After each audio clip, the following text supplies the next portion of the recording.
और ये जो लगातार बढ़ रहे हैं तेल के दाम, इसके खिलाफ बिहार में आरजेडी ने आज प्रदर्शन किया है। आरजेडी नेता तेजस्वी यादव की अगुवाई में सैकड़ों पार्टी कार्यकर्ताओं ने पटना की सड़कों पर देखी कैसे उतरकर साइकिल चलाई। तेजस्वी यादव, तेज प्रताप यादव आगे आगे साइकिल से, पीछे तमाम कार्यकर्ता। तेज प्रताप यादव भी इस विरोध में शामिल हुए और मकसद यही, इसका संदेश यही था साइकिल पकड़ने का कि देखिए आपको गाड़ी अब छोड़नी पड़ेगी, क्योंकि जिस तरीके से पेट्रोल डीजल के दाम बढ़ रहे हैं उसके बाद तो ऐसे ही संकेत मिल रहे हैं और फिर साइकिल पर ही सहारा ढूंढना पड़ेगा। और बड़ा प्रश्न तो यही है, हम अलग अलग तस्वीरें देखिए आपको दिखा रहे हैं किस प्रकार से ये पूरा प्रदर्शन आज चला है। गाड़ी खींचते हुए खुद तेज प्रताप यादव भी दिखाई पड़े। कल दिग्विजय सिंह की अगुवाई में मध्य प्रदेश कांग्रेस ने भी प्रदर्शन किया था। बड़ी बात यह है कि आखिर इसको लेकर कोई जवाब तो आना चाहिए कि आखिर ये होगा कब तक। देश में डीजल और पेट्रोल के बेतहाशा वृद्धि को लेकर आज नेता प्रतिपक्ष तेजस्वी यादव अपने बड़े भाई तेज प्रताप के साथ पटना की सड़कों पर निकल चुके हैं। आप देख सकते हैं दोनों भाई साइकिल चला रहे हैं, साइकिल से अपना विरोध जता रहे हैं। सबसे बड़ी बात है कि जिस तरीके से पिछले एक महीने में डीजल और पेट्रोल के दाम बढ़े हैं वह आम लोगों को काफ़ी परेशान कर रही है और इसी के विरोध में इसको मुद्दा बताते हुए आज नेता प्रतिपक्ष तेजस्वी यादव अपने बड़े भाई तेज प्रताप यादव के साथ आप देख सकते हैं पटना की सड़कों पर खुद साइकिल चला रहे हैं और उनके साथ कई आरजेडी के नेता भी है। ये बताइए कि आज आप सुबह सुबह निकल गए पटना की सड़कों पर साइकिल के। देखिए, पहली बार ऐसा रहा कि डीजल का दाम जो है पेट्रोल से बढ़ा। 20 दिनों से लगातार पेट्रोल और डीजल के दाम में इजाफा हो रहा है। पहले कोरोना का मार झेल रहा है व्यापारी, किसान, आम नागरिक। कोरोना में ही काफ़ी लोग बेरोजगार हुए। अब जब कच्ची तेल जब सस्ती हो रही है, ये अद्भुत है कि भैया कभी इतिहास में नहीं हुआ कि डीजल जो है पेट्रोल से महंगा हो गया। ये मैं तो जानना चाहता हूँ देश की जनता से, बिहार की जनता से। आपने मैंडेट दिया था महंगाई कम करने के लिए, अच्छे दिन आ गए, अच्छे दिन अब आएंगे, लेकिन जनता से मैं पूछना चाह रहा हूँ कि क्या भारत सरकार और डबल इंजन की सरकार बिहार में नीतीश जी अच्छा काम कर रहे हैं? ये सवाल जो है जनता को जवाब देना है, और जवाब कब देना है ये जनता बखूबी जानती है। पहले ही लोग जो बेरोजगार हो गए हैं, पैसा नहीं है खाने को, महंगाई चरम सीमा पर है, ऊपर से तेल, पेट्रोल, डीजल की कीमतें जो है बेतहाशा बढ़ाई जा रही है। ऐसा लग रहा है कि मन जैसा कर रहा है वैसे सरकार जो है बढ़ा रही है। इससे किसान, व्यापारी सब तबाह है, आम नागरिक तबाह है। क्या आप गाँव तक जाएंगे, लोग किसानों को चुनाव का समय है, रुक करेंगे, इसलिए हम लोगों ने आज विरोध प्रदर्शन किया। देखिए डीजल भी बढ़ रहा है। डीजल गाड़ी कोई इंसान क्यों खरीदता है कि चलिए टैक्स ज्यादा देना पड़ता है, इसकी लाइफ कम होती है, लेकिन इसके बावजूद दाम कम देने पड़ते हैं। लेकिन अब वहां पर भी इजाफा हो गया है, पेट्रोल से आगे है डीजल। मैं दो जगहों का रुख कर रही हूं। मुंबई में इंद्रजीत सिंह मेरे साथ, मेरे सहयोगी जुड़ गए हैं, और इसके अलावा सौरभ को आप देख सकते हैं पटना में इस वक्त मौजूद हैं।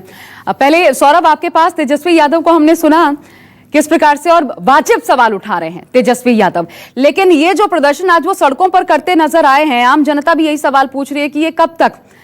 जो बिहार जेडीयू है उसका क्या कहना है, सरकार की क्या प्रतिक्रिया है इस प्रदर्शन को लेकर? 1 मिनट में आएंगे है, लेकिन तेजस्वी यादव, नेता प्रतिपक्ष तेजस्वी यादव ने आज साफ कर दिया है कि जब तक डीजल और पेट्रोल के दाम नहीं घटेंगे तब तक उनका विरोध और प्रदर्शन जारी रहेगा। निश्चित तौर पर आने वाले दिनों में विपक्ष जो है इसे बड़ा मुद्दा बनाने वाली है, और सबसे बड़ी बात है कि बिहार के लिए यह चुनावी साल है। ऐसे में निश्चित रूप से एक बड़ा मुद्दा विपक्ष के हाथ लग गया है और किसी भी कीमत पर विपक्ष इस मुद्दे को हाथ से जाने नहीं देगा। जिस तरीके से आज नेता प्रतिपक्ष तेजस्वी यादव अपने बड़े भाई तेज प्रताप यादव के साथ पटना की सड़क पर उतर गए थे और उनके साथ आरजेडी के काफ़ी नेता और कार्यकर्ता भी मौजूद थे और सभी साइकिल चला रहे थे। कुछ देर तक उन्होंने एक ट्रैक्टर को खींचा भी। साफ तौर पर एक सांकेतिक विरोध था, यह मैसेज देने की कोशिश थी कि आम आदमी जो है वह अब डीजल और पेट्रोल के जो दाम बढ़े हैं उसको एफर्ड नहीं कर सकता है। बेहतर यही होगा कि आदमी पैदल चले या साइकिल से चले। जी इंद्रजीत का भी रुख कर लेते हैं, मुंबई में है इंद्रजीत। बड़ी बात ये, महाराष्ट्र कोरोना की त्रासदी के चलते हमने देखा वहां पे लोगों ने क्या कुछ झेला है। अब तो स्थिति थोड़ी थोड़ी लग रहा है कि भगवान करे सुधरे, लेकिन इन तकलीफों में जब जॉब को लेकर के कोई गारंटी नहीं है, पैसे कम आ रहे हैं, क्या वैट घटाकर सरकार कोई रियायत देने के मूड में है? क्योंकि केंद्र से राहत तो मिल नहीं रही है।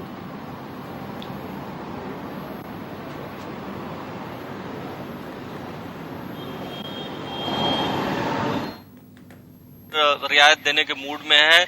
यहाँ भी लगातार जिस तरह से देश भर में डीजल और पेट्रोल के दाम बढ़ रहे हैं, यहाँ पर भी लगातार बढ़ रहे हैं। अगर यहाँ आज के रेट की बात करें तो 78 रुपये 29 पैसे डीजल का रेट है प्रति लीटर, जबकि पेट्रोल का रेट 86 रुपये 64 पैसे तक चला गया है। तो आप समझ सकते हैं कि ये कितना बड़ा इजाफा हुआ है। दूसरी बात यह है कि यहाँ पर लोगों को और भी दिक्कतों का सामना करना पड़ रहा है, क्योंकि सार्वजनिक परिवहन न के बराबर चल रहे हैं। सिर्फ आवश्यक सेवाओं से जुड़े लोग ही लोकल ट्रेनों या बेस्ट की बसों से जा पा रहे हैं। ज्यादातर लोगों को अपनी गाड़ियों, चाहे वो 4 व्हीलर हो चाहे वो 2 व्हीलर हो, उसका उपयोग करना पड़ रहा है, और वो भी कम लोग जा रहे हैं। ऐसे में जब लोगों की कमाई घटी है, लोगों के पास पैसे नहीं है, रोजगार नहीं चल रहा है, नौकरी की गारंटी नहीं है, और ऐसे में पेट्रोल और डीजल के दाम लोगों को एक तरह से कहें तो खून के आंसू रुला रहे हैं। लोग एकदम त्रस्त हैं।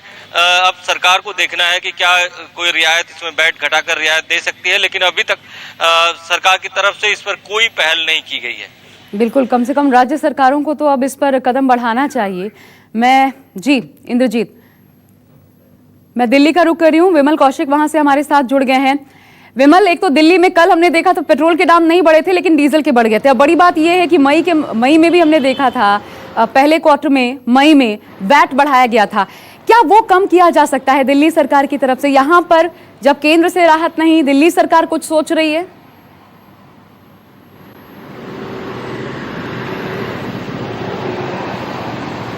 देखिए, फिलहाल ये उम्मीद करना बेमानी है। एक तरफ तेल कंपनियां अपने नुकसान की भरपाई का हवाला दे रही हैं, दूसरी तरफ केंद्र सरकार अपने खजाना भर रही है, और राज्य सरकार की भी यही स्थिति है। हर कोई अपने खजाना भरने में लगा है। तेल की कीमतें ऊंचे रखकर जो नुकसान हुआ है उसके नुकसान की भरपाई हो रही है। लेकिन सबसे बड़ी बात है कि आखिर जनता के नुकसान की भरपाई कौन करेगा? सरकारें टैक्स के नाम पर, चाहे इसमें केंद्र सरकार हो चाहे राज्य सरकार हो, दोनों ही सरकारों का टैक्स बहुत ज़्यादा है। और खुद दिल्ली सरकार ने, क्योंकि केंद्र सरकार से लगातार मांग की है कि उनके पास खजाने में पैसा नहीं है, तनख्वाह देने के लिए पैसा नहीं है, तो ऐसी उम्मीद दिल्ली सरकार से भी करना बेमानी है कि दिल्ली सरकार इसमें वैट घटाएगी और तेल और जो डीजल के दाम है और पेट्रोल के दाम है उसमें थोड़ी राहत जनता को मिलेगी। फिलहाल ऐसी उम्मीद बिल्कुल बेमानी है। बिल्कुल, और हाल ये भी है कि 7 से 8% इन 19 दिनों में जो माल भाड़ा है वो बढ़ गया है। अब कल भी हमने देखा मध्य प्रदेश में दिग्विजय सिंह की अगुवाई में मध्य प्रदेश कांग्रेस ने प्रदर्शन किया था केंद्र सरकार के खिलाफ, बढ़ती कीमतों के खिलाफ। आज भी प्रदर्शन हुआ है। विपिन श्रीवास्तव, मेरे सहयोगी की एक रिपोर्ट हम आपको दिखाते हैं। कोरोना काल और फिर दूसरी तरफ तेल की कीमतों में उछाल, और अब जनता महंगाई से बेहाल। पूरे देश भर में लगातार लॉकडाउन के बाद जिस तरह से अनलॉक होने के बाद तेल की कीमतें बढ़ी हैं, उससे जनता पर असर दिख रहा है। भोपाल में इस वक्त देख सकते हैं कि तस्वीरें लगातार, यहाँ भी राजधानी में भी लगातार तेल की कीमतें बढ़ रही हैं। मध्य प्रदेश में भी इजाफा हो रहा है। आज की अगर बात की जाए तो आज जो पेट्रोल की कीमत है वो 87 रुपये 56 पैसा है, यानी कल से आज तक 19 पैसा यहाँ पर रेट बढ़ा, और ये सिलसिला लगातार पूरे जून से चलता आ रहा है। और इसी तरह जो डीजल की कीमत है वो भी 79 पैसे 79 रुपये के आसपास आई है। और ऐसे में इस तरह से जो कीमतें बढ़ना लोगों के लिए मुश्किलें पैदा कर रहा है। कुछ लोग हैं, इनसे बात भी करते हैं। भाई साहब, महंगा होता जा रहा है तो बहुत होते तो जा रहा है यार, क्या कर सकते हैं। पेट्रोल महंगा तो हो रहा है, मतलब उसके लिए सरकार को सोचना है कि आम आदमी इतने महंगे पेट्रोल में कैसे सर्वाइव करेंगे। तो अब क्योंकि लॉकडाउन पर आप लोग निकले घर से तो पेट्रोल डलवाना पड़ रहा, वो भी महंगा पेट्रोल। इसी लॉकडाउन की वजह से सब मारामारी। तो अलग अलग संकट से इस वक्त देश गुजर रहा है, और इस बीच न केंद्र की तरफ से कोई स्पष्टीकरण, न ही विपक्ष के लिए कोई बड़ा मुद्दा यह अभी तक बनता दिखाई पड़ रहा है। नमस्कार, मैं हूं मानक गुप्ता। अगर आपको हमारा ये वीडियो पसंद आया हो तो इसे लाइक और शेयर जरूर करें, और हां, हमें सब्सक्राइब और फॉलो करना ना भूलें ताकि आप देश और दुनिया की कोई खबर मिस ना करें। तो जुड़े रहिए हमारे साथ और देखते रहिए News 24।